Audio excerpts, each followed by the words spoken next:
L'Olympique de Marseille revient demain soir en Ligue 1 pour affronter Montpellier au stade Vélodrome. Le stade sera de nouveau plein, mais l'actualité aujourd'hui, c'est le journal L'Équipe qui annonce les salaires de la Ligue 1 avec notamment une inflation et on va justement analyser les salaires de l'Olympique de Marseille. Bienvenue sur CM Football, c'est toujours un plaisir de vous retrouver, toujours très heureux de vous parler de l'Olympique de Marseille. Alors, on va analyser les salaires de l'Olympique de Marseille, on va faire une comparaison par rapport à l'année dernière, on va analyser justement ces salaires par rapport aux autres clubs de Ligue 1 et en fin de vidéo, je vous partagerai mon pronostic pour le match face à Montpellier. Mais grosse annonce, je vous l'avais dit la semaine dernière, on a lancé avec mon ami Thomas de la chaîne Chronique Foot une nouvelle chaîne YouTube, ça s'appelle Le Vestiaire, c'est accessible avec le lien qui est dans la description épinglée. Et Le Vestiaire, c'est quoi? Eh bien, c'est tout simplement humblement la première chaîne YouTube débat 100% duo sur l'actualité du football. En rythme de croisière, on va se retrouver tous les jours pour analyser l'actualité premium du football. Et on va se retrouver d'ailleurs cet après-midi pour parler d'une rumeur qui est en train d'enfler et qui concerne l'Olympique de Marseille. C'est Igor Tudor qui pourrait quitter l'OM à la fin de la saison pour rejoindre la Juve. Alors, n'hésitez pas à nous rejoindre, n'hésitez pas à me faire un coucou d'ailleurs sur la chaîne cet après-midi avec ce nouveau format où on va débattre de l'actualité du football. J'espère que ça vous plaira. Il y a beaucoup d'ambition. On est très heureux justement de lancer quelque chose d'unique sur le paysage francophone YouTube sur le football. N'hésitez pas à nous apporter de la force et à nous dire ce que vous en pensez en commentaire. Alors, on va se parler tout de suite des salaires de l'Olympique de Marseille avec évidemment les prérequis. Les prérequis, c'est quoi? C'est qu'on parle d'estimation. Donc évidemment, ça fait partie des choses où ils ont récupéré pas mal d'informations et ils les ont analysées. Donc il peut y avoir des fausses informations qui peuvent être démenties, j'imagine, par communiqué de presse cet après-midi par les différents clubs. On parle de salaire brut, ça veut dire avant impôt. Si on veut le salaire net après impôt, il faut multiplier le chiffre par 0,55, le chiffre que vous voyez ici. Alors, on va d'abord faire un focus sur le top 3 de l'OM. Jordan Verretou numéro 1, Alexis Sanchez numéro 2, Eric Bailly numéro 3. Il a fallu allonger et sortir le carnet de chèques du côté de Pablo Longoria et de Franck McCourt pour attirer des joueurs internationaux. Jordan Verretou a participé à la Coupe du Monde. Il avait passé de nombreuses saisons du côté de la Roma. Il a remporté une Coupe d'Europe. Alexis Sanchez, évidemment, pas besoin de le préciser. Et Eric Bailly, malgré ses blessures, est un joueur top niveau international. Malheureusement, il est trop blessé. Si on analyse le top 10 de cet Olympique de Marseille, on s'aperçoit qu'on a des joueurs qui sont quasiment tous titulaires ou qui font partie du 11 d'Igor Tudor, hormis Vitinha. On peut aussi se parler de Pau Lopez, qui est hors top 10, mais on va le voir, il serait très proche parce que son salaire de l'année dernière est vraiment très proche du top 10. On a également Gigot, qui ne fait pas partie de ce salaire top 10. Ça montre aussi le ratio qui peut être rendu et salaire qui est très intéressant du côté de Samuel Gigot. Alors si on doit analyser ces salaires, j'ai été surpris au début de voir Verretou numéro 1 et de ne pas voir Alexis Sanchez, mais on est dans des sommes qui sont sensiblement identiques. Dommage pour Eric Bailly. Concernant Malinowski, on peut se dire aussi que c'est un joueur qui a été recruté pour une somme moyenne et donc il y a la volonté de pouvoir perdurer avec lui. On a Under qui bénéficie de son salaire de l'année dernière, Rongier qui a été, lui, de son côté, prolongé, Mbemba qui bénéficie du fait qu'il n'a pas eu d'indemnité de transfert, Matteo Guendouzi qui a vu son salaire augmenter par rapport à l'année dernière avec un mécanisme dont on va parler tout à l'heure, Vitinha. Il y a des questions qui vont se poser et qui vont se poser au fur et à mesure des semaines qui vont arriver et on aura l'occasion d'en débattre. Et Jonathan Klaus qui a un salaire somme toute logique par rapport à ses performances, même si ça reste élevé, il a été très augmenté par rapport à ce qu'il touchait à Lens. Pas de Vitinha, pas de Unai dans le classement. On va voir aussi quelles seraient ses estimations. En tout cas, on a Igor Tudor à travers Ribalta et Longoria qui ont réalisé des mécanismes pour faire augmenter cette masse salariale. La prime à la signature peut être lissée, on a le régime d'impatriation dont on va parler juste après, et on a la prime à la qualification à la Ligue des Champions qui sont intégrés à ces salaires. C'est important de le préciser. L'impatriation, c'est quoi? L'impatriation, c'est un régime fiscal en France qui permet aux joueurs qui ont passé 5 ans à l'étranger ou aux étrangers de bénéficier de 30% de remise sur leurs impôts. Ça veut dire qu'un joueur qui coûte 1 million d'euros, qui touche 1 million d'euros brut par mois, eh bien, son salaire serait imposé sur la base de 700 000 euros. Ce qui permet, par exemple, à Verretou, à Chancel Mbemba, Alexis Sanchez ou Eric Bailly, eh bien, d'avoir des salaires qui sont beaucoup plus importants en net que d'autres. Et ça, ce sont des mécanismes qui sont importants. On parlait de la prime à la qualification à la Ligue des Champions qui peut être lissée. Eh bien, un Matteo Guendouzi, par exemple, l'année dernière, avait un salaire qui était plus bas que cette année. Pourquoi? Parce que eh bien, Pablo Longoria n'a pas posé une prime directement au mois de juin quand les joueurs se sont qualifiés en Ligue des Champions. Il a lissé en fait cette prime sur la saison, ce qui permet aussi de pouvoir avoir une masse salariale plus équilibrée et avoir moins d'argent qui sort d'un coup. Mais ça reste une politique risquée parce que on a cet Olympique de Marseille qui a vu sa politique salariale augmenter par rapport à l'année dernière. Et ça, c'est un point qui compte. Mais avant d'en parler, on va regarder justement les salaires des entraîneurs. On a Igor Tudor qui est le deuxième de ce classement, juste derrière Christophe Galtier qui touche un salaire max 665 000 euros. Mais par rapport à Igor Tudor, on est à 330 000 euros. Si je ne me trompe pas, on est dans la lignée des salaires que touchait Rudy Garcia ou même Didier Deschamps il y a une dizaine d'années. Ça peut être cher payé par rapport à un entraîneur qui vient d'Italie, qui n'avait rien remporté, mais on est dans la politique moyenne des salaires de l'Olympique de Marseille concernant un entraîneur. Et encore une fois, l'OM est deuxième du classement en termes de classement footballistique. L'OM est deuxième du classement sur la masse salariale. L'OM est deuxième du classement également sur les entraîneurs. On a une ligne directrice logique, mais il faudra absolument se qualifier en Ligue des Champions. Alors, on a Pep Genesio qui est lui troisième, 250 000 euros par rapport à son classement. Attention, Laurent Blanc, évidemment, là, le président Aulas paye évidemment les titres de champion que Laurent Blanc a obtenus. Et Paolo Fonseca, qui lui est cinquième du classement, on montre que le LOSC est en train de grandir également sur la masse salariale. Je vous ai posé les deux entraîneurs qui m'ont marqué, 13e et 19e du classement. C'est Didier Digard, qui vient d'arriver, et Will Steele, qui sont respectivement à 50 et 18 500 euros bruts mensuels. Will Steele, on va voir s'il peut confirmer. Didier Digard également. Mais ça montre que ça travaille bien aussi au niveau des salaires du côté de Nice et de Reims. Alors, l'OM par rapport à l'année dernière, et ben ça c'est important de préciser, on a une équipe de l'Olympique de Marseille qui a vu sa politique salariale complètement évoluer. Regardez les salaires de l'an dernier, Bakambu 400 000 euros, Milik 400 000 euros, c'était pas forcément des joueurs qui étaient 100% titulaires. Dimitri Payet était à 100% titulaire et lui, il a vu son salaire baisser parce qu'il avait lissé son contrat sur plusieurs saisons. William Saliba, Gerson, qui étaient des titulaires quasiment indiscutable, mais qui pouvait justement faire parler, surtout pour Gerson l'année dernière, 310 et 300 000 euros. Paolo Lopez, on l'a dit tout à l'heure, qui devrait être 11e dans ce classement. Under, qui a vu son salaire augmenter par rapport à la prime, notamment à la qualification à la Ligue des Champions. Mandanda, qui est parti. L'OM a lâché un chèque pour voir partir Mandanda. L'OM a vu également Strootman qui est encore présent dans les comptes et son contrat qui va être parti l'année prochaine, mais on voit que le salaire moyen a augmenté de quasiment 20%, de plus de 20% d'ailleurs par rapport à l'année dernière. Ça montre que l'OM doit faire très attention aux finances et doit aller chercher cette qualification directe en Ligue des Champions. L'OM a donné un chèque également à Alvaro González pour partir. Alors, je vous vois venir tout de suite. Vous allez me dire comment l'OM peut se payer ce type de salaire. Est-ce que l'OM est vendu ou pas, ou en processus de vente ou pas?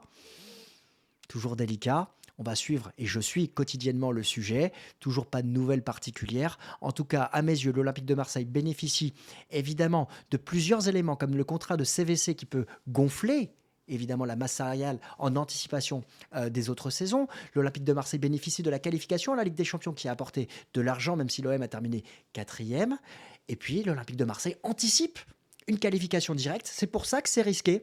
Il va falloir faire très attention à ce point-là, parce que sinon, l'OM pourrait se retrouver en difficulté en milieu de saison, lors de la transition entre la saison, de l'intersaison prochaine. Voilà, j'ai réussi à dire ce que je voulais dire. Alors, si on fait une comparaison maintenant avec les autres clubs de Ligue 1, évidemment, aucune comparaison possible avec la masse salariale du Paris Saint-Germain, qui est 3,5 fois supérieure. Kylian Mbappé touche 6 millions bruts par mois. C'est énorme. Après, aujourd'hui, il faut se le dire, c'est le meilleur joueur du monde, à mes yeux. Euh, il peut être agaçant, mais c'est un joueur qui rapporte tellement sur le terrain et qui rapporte tellement au niveau marketing que les Parisiens sont obligés de payer ce prix-là.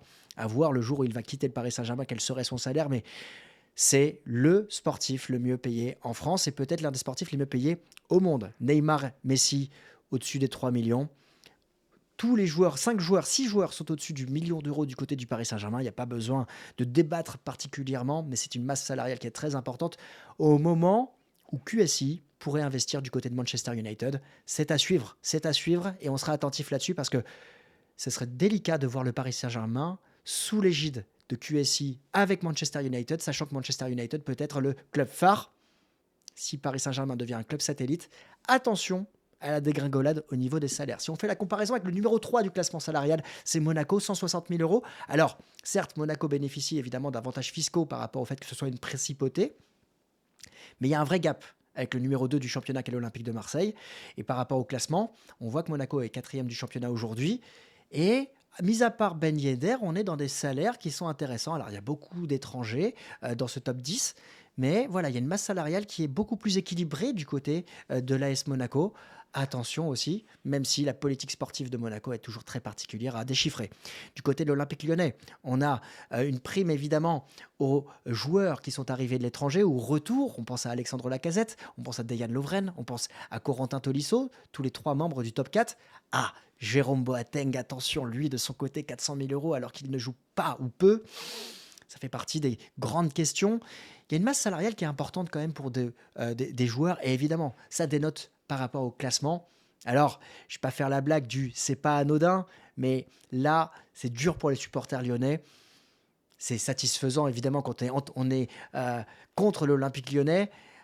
Mais certainement, de mon côté, j'ai envie de voir un Olympique lyonnais plus fort parce que c'est en ayant des clubs forts qu'on va pouvoir grandir en Ligue 1. Alors, bien sûr, si l'Olympique de Marseille termine devant, ça sera tout aussi, enfin toujours plus plaisant. On va regarder avec Nice, important parce que Nice grandit avec Ineos, des salaires qui sont importants. On l'a vu, Terem Moffi est troisième de ce classement à 275 000 euros. Quand on fait comparaison avec Vitinha à 280 000 euros, l'OM avait une poche de dispo pour aller chercher un attaquant en devenir. Terem Moffi connaît la Ligue 1, Vitinha pas encore. À voir comment ils vont grandir, mais Nicolas Pepe, Gaëtan Laborde, surprise, 300 000 euros, c'est très très cher, je trouve. C'est un très beau salaire pour Gaëtan Laborde, je trouve. Kasper Schmeichel à 270 000 euros. On a une équipe de Nice qui va grandir et Jean-Claude Blanc, qui est arrivé en tant que directeur général, va être important à suivre parce que dans le marché des transferts, dans le mercato à suivre de l'intersaison, on pourrait avoir un beau combat avec cet OGC Nice. Je vous ai mis Rennes parce que c'est la prime, évidemment, à la jeunesse, même s'il y a des surprises. Je pense à Toko Ekambi à 270 000 euros. Je pense à Bourigeau qui est lui à 180 000. Mais on a des joueurs qui sont bien payés du côté du Rennes. Kalimundo qui a évidemment un énorme potentiel, 250 000 euros. Ce sont des salaires très très forts. Voilà, 120 000 euros de moyenne. On est loin de l'Olympique de Marseille. Et je vous ai quand même, pour terminer, mis le salaire du Racing Club de Lens à 57 000 euros de moyenne, avec des top salaires comme Fofana ou Samba. Après, on a une grille qui est autour des 100 000 euros. C'est pas mal. C'est pas mal pour une équipe qui est troisième de Ligue 1. Donc, si on fait le bilan complet, on a ici une équipe et des salaires qui sont élevés du côté de l'Olympique de Marseille, des salaires qui peuvent être risqués.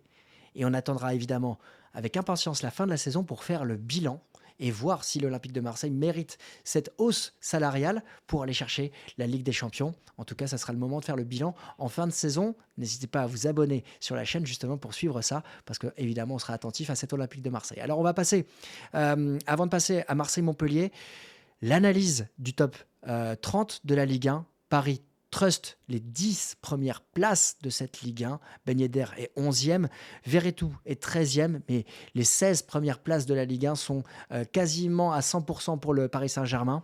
Ça montre qu'il y a vraiment une Ligue 1 à 2 vitesses au niveau salarial, mais que l'argent ne fait pas forcément le bonheur, puisque le Paris Saint-Germain est une nouvelle fois éliminé en Ligue des Champions. Alors, on va passer au pronostic de Marseille-Montpellier. Avant de passer au pronostic, un petit mot sur la forme du moment. L'Olympique de Marseille reste septième de ce classement à domicile en Ligue 1 avec de nombreux matchs nuls, plusieurs défaites. Il va falloir retrouver la victoire au Vélodrome. Ça va être important. Du côté de Montpellier, on va avoir une équipe sur qui il va falloir faire attention avec Eli Wahi, pardon, avec TJ Savanier qui n'est pas suspendu. On a une équipe qui va être privée de Mawassa en défense du côté de l'Olympique de Marseille. Balerdi sera suspendu. On devrait voir une défense avec Kolasinac, avec Gigot et avec Mbemba. Je pense que ce sera du classique devant. On aura Sanchez qui sera accompagné de Malinowski et d'Under.